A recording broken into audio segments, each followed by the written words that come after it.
Assalomu alaykum hurmatli fermerlarimiz, dehqonlarimiz, chorvadorlarimiz. Mana yana 2025-yil 20-aprel kuni sizlar bilan yana ko'rishib turganimizdan nihoyatda xursandmiz. Sizlarga yana qisqacha bo'lsa ham, kech bo'lsa ham o'zimizni yangi navlarni tanishtirib o'taylik, tanishtirib o'tishga qaror qildik va shu mahsulotlarimizdan qisqacha sizlarni tanishtirib chiqsak. Bu yerda bizda основной pomidorlar bilasizlar 3 xil toifaga bo'linadi. Determinant, polodeterminant, indeterminant, endi shtampoviy ham bor 4 ta. Endi asosan ishlatiladigan 3 ta. Biz sizlarga ko'rsatmoqchi bo'lganlarimiz bu yerda determinant navlarimiz bilan polodeterminant navlarimiz mavjud. Shular bo'yicha qisqacha sizlarga ma'lumot bermoqchimiz. Bu yerda bizda birinchi mana kelayotgan pomidorlarimiz Grow firmani Pamela degan navlarimiz. Bular determinant bo'lib turib 250-300 grammgacha bo'ladi. Qattiqligi juda qattiq, transportabilniy, saqlanish muddati 8-10 kun. Qoshlari juda ham chiroyli bo'ladi kipriklari. Keyin undan keyin kelayotgani Cristiano bilan keyingisi Katrina. Bu ikkita navlarimiz polodeterminant.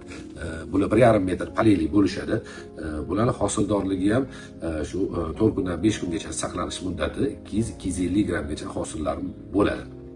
Keyingi pomidorlarimiz bu Pink Ruby bo'ladi. Bu ham determinant oilasiga mansub. Bu pomidorimiz ham 1 metrgacha bo'yi bo'ladi. Hosili 250 grammdan 300 grammgacha. Buni ham transportabelligi 8-10 kungacha. Qoshlari juda ham chiroyli, rangi, rozoviyligi juda ham tiniq keladi.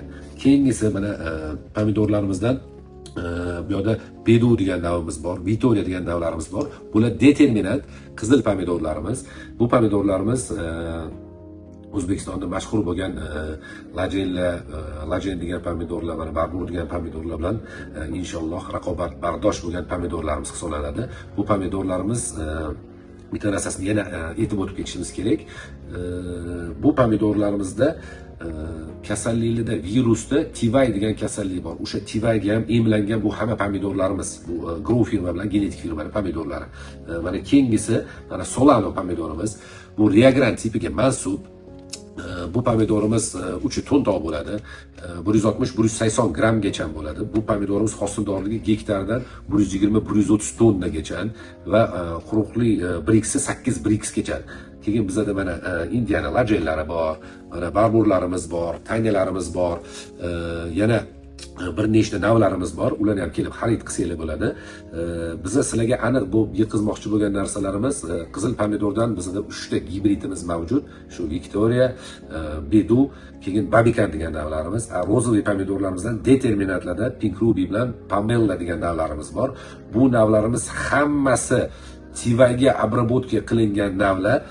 Bu navlarimizdan ertaga bu TIVAY degan kasallik, ertaga pomidorda mana o'zingiz aytib turibsizlar, o'zingiz bu qotib qoladigan, ichi qotib qoladigan pomidor chiqadi deysizlar. Ana o'sha pomidorlar inshaalloh bu navlarda chiqmaydi.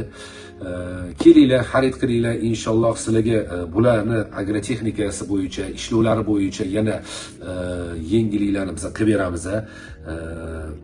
Shunaqa agrotexnikalar tuzdirganmiz.